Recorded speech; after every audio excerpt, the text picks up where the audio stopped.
রাত ২টা, ফ্লাইট ৭১৩ ঢাকা থেকে কুয়ালালামপুর যাচ্ছিল।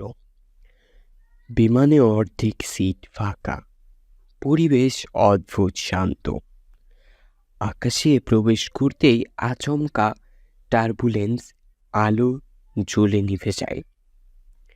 কিছু যাত্রীর মুখে কেমন জানি ছায়া, যেন মানুষ না স্মৃতি। এক বৃদ্ধ বলল, এই ফ্লাইটটা ৫ বছর আগে নিখোঁজ হয়েছিল, আজও ফিরেনি।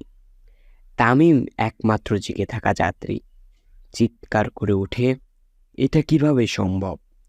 পাইলটের কণ্ঠ ভেসে আসে, আমরা হারিয়ে গিয়েছিলাম সময়ের বাইরে। আজ কেউ আমাদের কথা মনে করেছিল, তাই ফিরে আসার সুযোগ পেলাম।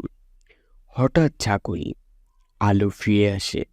তামিম চোখ মেলে দেখে সে এখনো বিমানে, কিন্তু ভোর হয়ে এসেছে। আশপাশের যাত্রীরা আবার শেষ বিদায় জানিয়ে